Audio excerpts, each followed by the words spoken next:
Hola Internet, bienvenidos al Viaje al Héroe. La serie donde recapitulamos, hablamos y opinamos de las historias de nuestros personajes favoritos.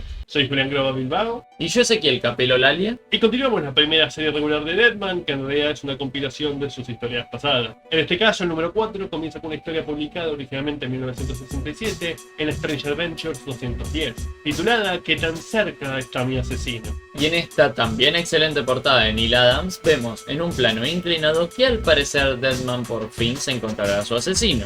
Técnicamente esto sí ocurrirá así, no como en el número anterior, que la portada era completamente distinta a lo que iba a pasar, pero el diálogo sí es bait. Por detrás vemos que hay un hombre apuntándolos con un rifle que todavía no sabemos qué papel juega, y de fondo vemos que estamos en el circo, además de un muy bonito anochecer. Este número mantiene casi todo el equipo creativo, a excepción de la letra, que una vez más va a cambiar de mano, esta vez a Gaspar Saladino. Entonces, el cómic empieza.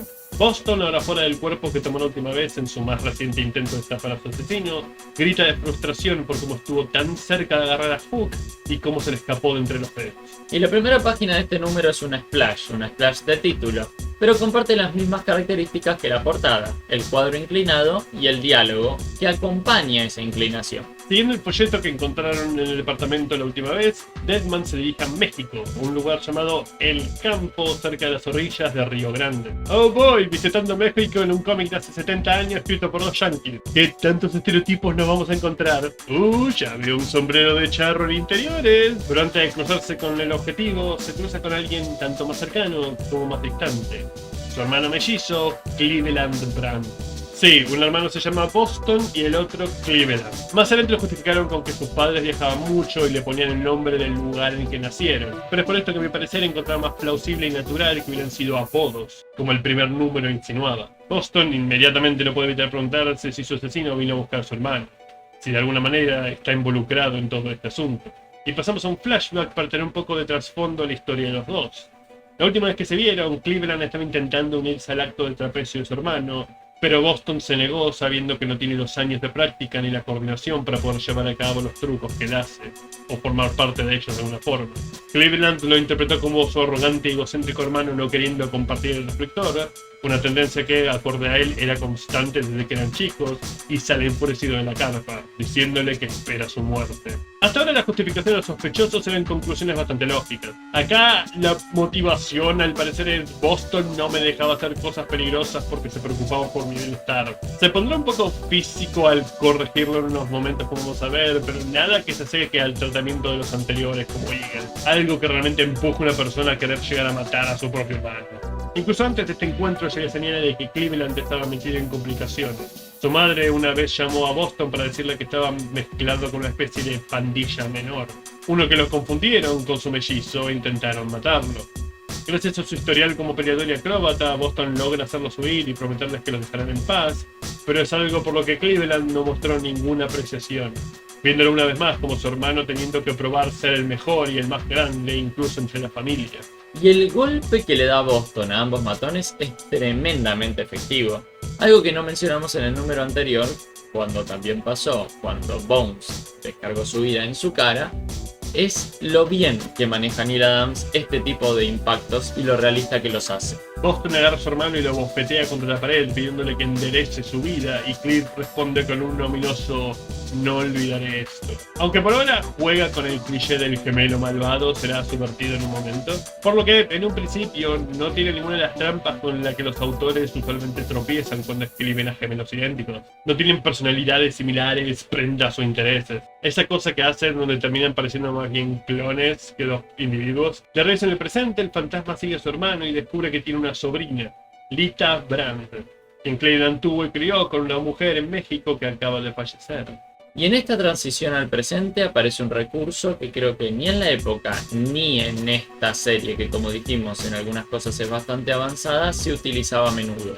Y es usar tres cuadros yuxtapuestos por un gutter muy delgado. Es más, el cuadro del medio de esta tira no tiene ni fondo ni encuadre. Bueno, técnicamente el borde superior juega un papel el texto, pero no cuenta hasta el letreado. Lita es uno de los primeros personajes birraciales en cómics, al menos de los que pude encontrar. Hombres blancos no se casaban ni tenían familias con ninguna mujer que no fuera también blanca. El resto eran mujeres exóticas que fetichizar, no con quienes sentar cabeza. Por otro lado, es raro que no tengamos mucha facción de Boston siendo tío. No parece saber que existía con la exclamación que proclama, pero tampoco es muy entusiasta. A raíz de la muerte de su madre, para buscar un inicio fresco, ambos están planeando volver a los Estados Unidos después de que Clive atienda unos asuntos inconclusos.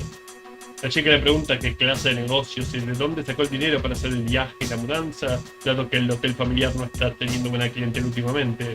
Pero su padre le desvía el tema, contándole en su tío Boston, de cómo estaría impresionado de cómo resultó su vida. De manera algo seria y un poco sombría, Cleveland clama que volverá en un par de días y que la joven preocupada se quede a cargo del hotel, sin saber que su tío fallecido escuchó todos los problemas y está dispuesto a hacer algo al respecto, empezando con averiguar a dónde se dirige su hermano. La respuesta es un autobús en algo mal estado que al parecer le da viaje gratuito a unos pasajeros que no parecen vivir en las mejores condiciones. De ahí son cargados a un bote que cruza las fronteras con Estados Unidos. Pasamos a Texas con Alf Jackson, dando un discurso en una escena comunitaria cívica sobre cómo ellos, los trabajadores, construyeron esta gran nación y cómo sus líderes se encargarán de proteger sus derechos, darle los descansos que se merecen. Y una vez terminada la reunión, va a su rancho, a sus plantaciones, para recibir la mercancía. Cleveland lleva a gente desesperada a través de la frontera para que trabajen prácticamente como esclavos en los cultivos del terrateniente. Y en esta llegada al rancho se vuelve a utilizar la silueta para narrar, algo que en este número va a utilizar bastante Neal Adams y que le da un efecto bastante interesante a la presentación del hogar de este hombre. Hay varias interpretaciones que uno puede tomar sobre esta trama. Por un lado, uno puede tomarlo como, bueno, la típica postura anti-inmigración de los extranjeros vienen a robarnos nuestro trabajo. Por el otro lado, es un político asegurando que le importa a la gente para luego darse la vuelta a un grupo sin los derechos que clama defender y explotarlo. Probablemente dentro de unos años este mismo sujeto estaría dando el discurso de nos roban nuestro trabajo para mantener su poder. Es algo común en la política mundial. Gente que explota a un grupo y luego lo usa como chivo expiatorio cuando las prácticas de la aristocracia empiezan a molestar al público general. Está claro que la postura del cómic no parece ser está mal ayudar a cruzar la frontera. No está yendo a reunirse con familiares o buscar una nueva vida. Es más, Cleveland, que está tratando de hacer eso, se la ha puesto como una figura positiva. El esquema fue descubierto y la policía está en camino, así que Alf le ordena a Cleveland sacar a los explotados.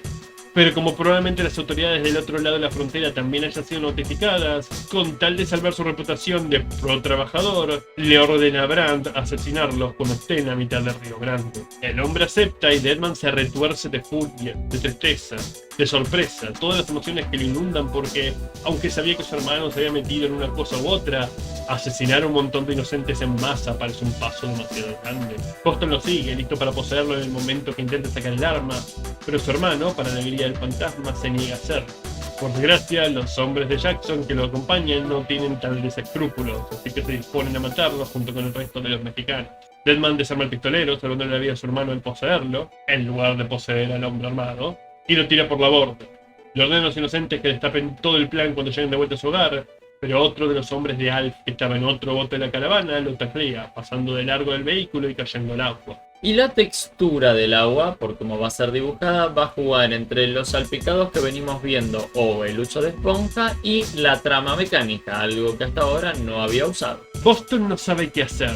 Se le está acabando el oxígeno, pero si suelta el cuerpo de su hermano, seguramente se ahogará por la sorpresa cuando se encuentre de golpe bajo el río. Por fortuna, su atacante se enreda en un cable, hilo colgando. Creo que es el que arrastraba el bote con los inmigrantes, pero no queda para nada claro de dónde sale. Cuando sale a tomar aire, el último de los asesinos del político lo está esperando y uno de los trabajadores lo golpea con una pala en la nuca, salvándole la vida. Boston no quiere la muerte de nadie en su conciencia, así que pide subir a aquel sujeto enredado en la soga de vuelta al bote. Pero cuando llega al final de la cuerda, no hay nadie del otro lado, probablemente perdido en el oleaje. De regreso en México, Lita recibe a su padre, libre del espíritu de Boston, con los brazos abiertos, y los hombres rescatados lo alaban como un héroe. Al llegar al hotel, Cleveland toma la foto de su hermano, supongo que llegando a la realización de que esto es lo que Boston quería para él todos estos años, una vida libre de crimen y peligros con su familia.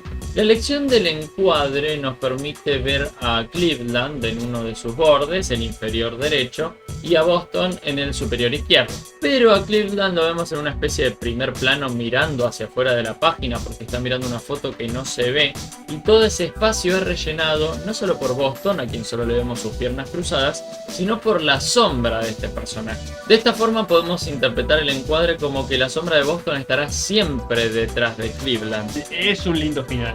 Algo abruptamente cortado con una splash page bastante colgada de Deadman gritando en el vacío. Como que el escritor se acordó a último minuto, ah sí, venimos a este país a buscar un asesino. La segunda parte de este número es la historia La fatal llama de la venganza, publicada originalmente en Strange Adventures 212 en marzo del 68. Y tiene un cambio del equipo creativo importante porque este es el primero donde Neil Adams hace todo el trabajo integral, arte y guión. A partir de acá verán la otra razón por la cual el autor es tan ligado al personaje en su legado, la cual empieza con Deadman todavía en México, sin encontrar la razón por la cual Hook iría exactamente al mismo lugar donde se encontraba su hermano. Mientras, Lita y Cleveland están abriendo las pertenencias del fallecido Boston que el circo le envió tras el funeral. Es en este momento donde le confiesa a su hija que finalmente tomó el paso que estaban esperando en la historia anterior y compró los pasajes de avión para ir a Estados Unidos. 2 días después, cuando llegan al país, va al Circo Hill y causa que Lorna casi se desmaye porque, bueno, es el hermano mellizo de Boston. Según ella, un hombre muerto acaba de entrar caminando por la puerta, cuando en realidad el hombre muerto está caminando en México, todavía buscando señales de su asesino. La primera pista llega en forma de un hombre gritándole a un extranjero, a un gringo, porque el último que se encontró, que tenía un garfio de metal como mano, fue extremadamente mal educado y hasta le dejó un ojo morado, casi sin provocación. Una de las cosas comunes en ficción y en cómics específicamente, el idioma entrecortado. El meter palabras de otro idioma en medio del diálogo. No sé qué tan comunes en la vida real, me la paso hablando con amigos en extranjero y nunca cambio idiomas, tal vez algo para presumir, pero personalmente a mí no me molesta. Es una buena marca para dar personalidad, variedad en el diálogo mismo, pero solo cuando las palabras están bien conjugadas y usadas, puestas en el contexto correcto. Acá lo están, en la mitad de las veces. Hook se había molestado tras ver el periódico de esta mañana. Cuando Deadman posee al hombre con el que está hablando para poder investigar más, ve el titular, que dice que el famoso trapecista Boston Brand volvió a trabajar después de desmentir los rumores de su muerte. El fantasma puede intuir que tras leer tal cosa, Hook inmediatamente agarró un taxi y fue hacia el aeropuerto. Deadman quiere seguir preguntando, pero las inquisiciones molestan al hombre que ya estaba enardecido por su encuentro con lo que él cree era un turista altanero, y ahora Boston accidentalmente está haciendo parecer al pobre hombre que está poseyendo como otro de esos. Desafortunadamente esto escala en una pelea completa, y Boston se ve forzado a reposeer al pobre viejo y moler a palos a todos los presentes que se unen en la refriega. Y en esta página, en nuestra escena de acción del número, podemos ver que casi no hay fondo. Digo casi porque en un momento se ve una mesa, no sé si técnicamente cuenta como fondo en este contexto. Excepto por, claro, el color que va acompañando, y se vuelve a utilizar el recurso de que cada cuadro tiene una paleta de color distinto. Aunque intenta justificarlo un poco con esto de Hook ya habiendo molestado a este sujeto, creyendo que este está metido en el mismo grupo, termina cayendo en el estereotipo del extranjero súper agresivo. Aunque, seamos honestos, en esta serie todos parecen estar dispuestos a cagarse a trompadas por cada moneda que toca el suelo. Tras el combate se retira de regreso donde todo comenzó, el Circo Hill, para encontrarse con Cleveland tomando su lugar como Deadman. El Brand vivo está empleando esta treta para atraer y atrapar al responsable de la muerte de su hermano, y solo Lorna y Tiny están al tanto de ello. Clive se siente terrible porque nunca pudo decirle a Boston cuánto la apreciaba.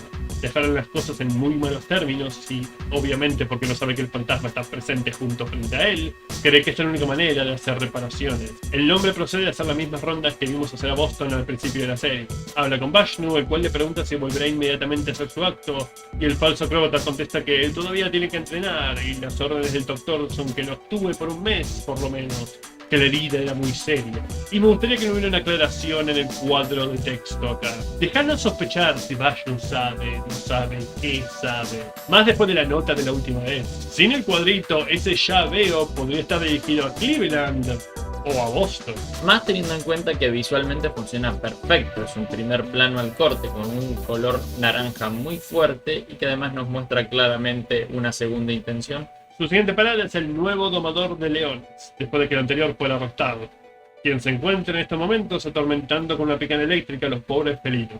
Deadman muestra aprobación de la manera en que su hermano defiende a los animales y toma el control como si fuera él. Incluso consigue el respaldo de Varna. Varna y Lorna son dos diferentes personajes. ¿Tenían que hacerlos rimar? La compañía de este nuevo domador se pone en su contra después de que el hombre intentara justificarse con que no estaba maltratándolos, simplemente es la forma en la que los entrenó, para que actúen un poco más malos cuando empiece el acto. Barna deja en claro que Clegman disfruta mucho atormentarlo, tanto que a pesar de su capacidad como domador, estos animales le arrancaron la mano.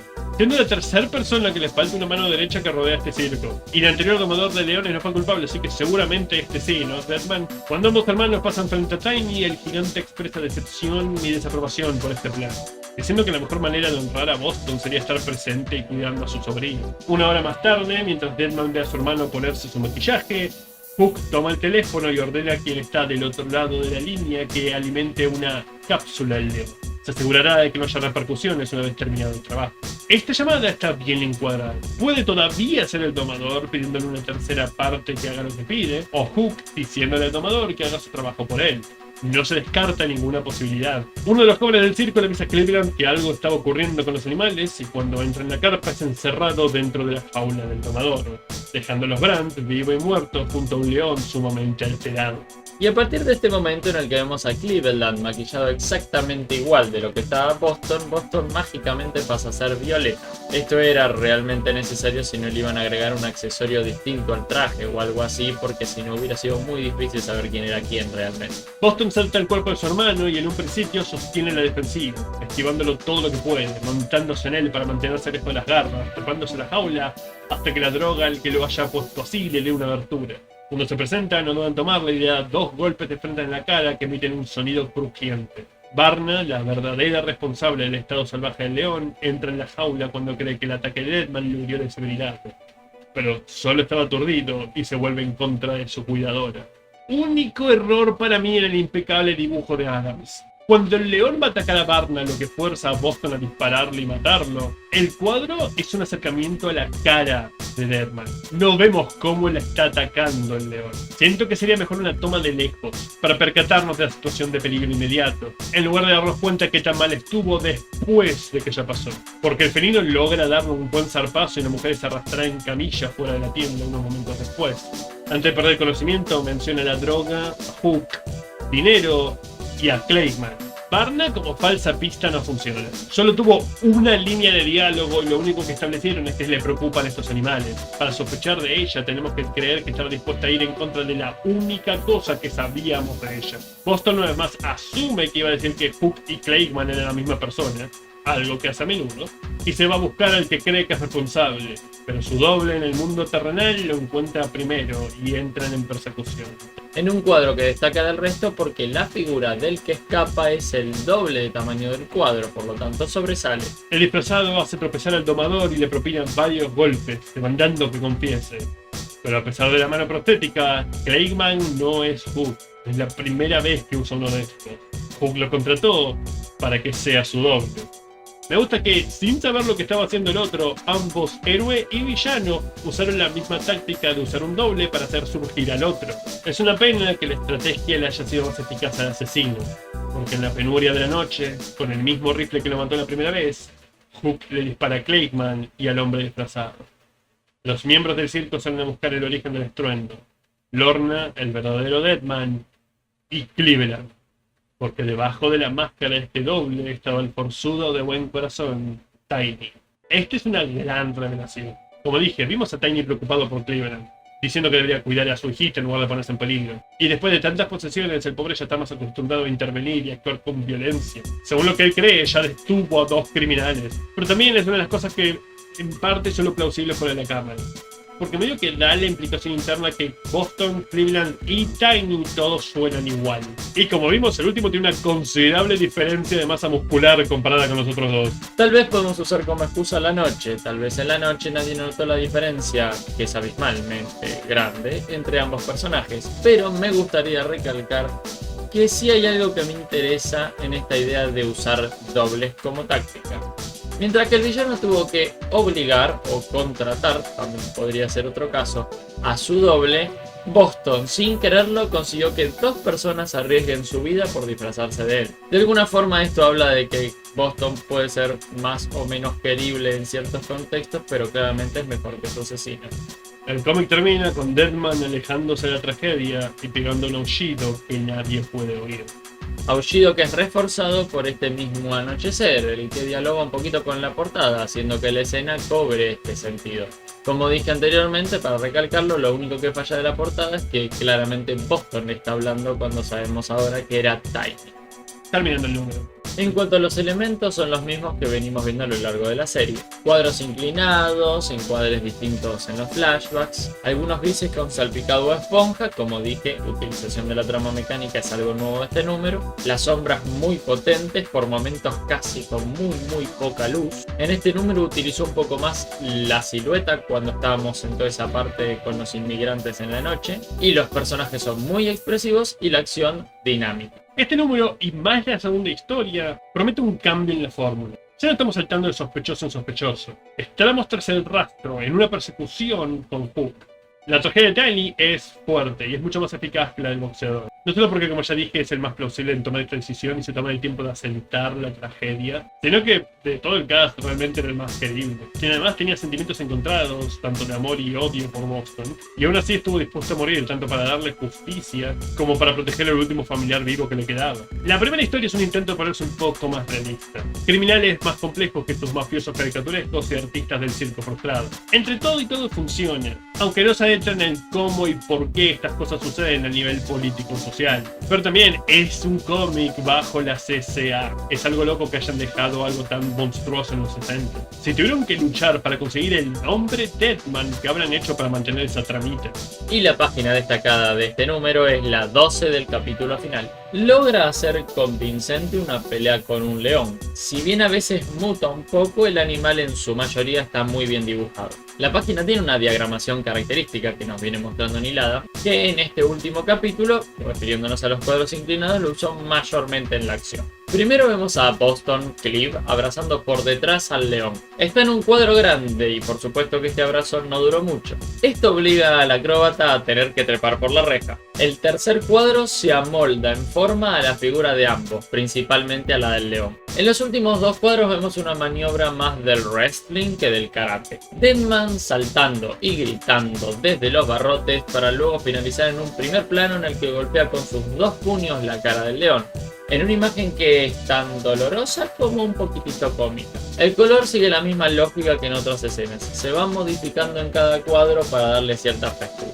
Con eso casi terminamos con el primer grupo de cómics de Deadman. Solo veremos un número más antes de pasar al personaje, y esta vez nuestro fantasma, el protagonista, no estará solo. Pedirá ayuda por primera vez a un compañero superhéroe con el que hará múltiples equipos a lo largo de su historia. Durante el número 5, la llamada del más allá, donde daremos nuestro siguiente paso en el viaje del héroe. Hasta entonces, ¿llegaste al final del video? ¿Eso quiere decir que probablemente te haya gustado o realmente lo odiaste?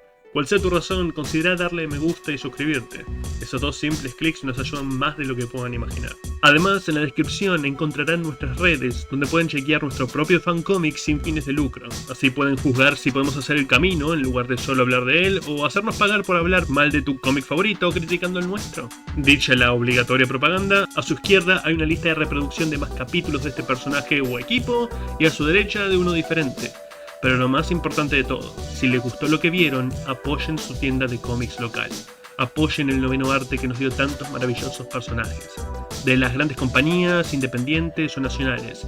No se desperdicie el dinero cuando se trata de una buena historieta. Hasta la próxima.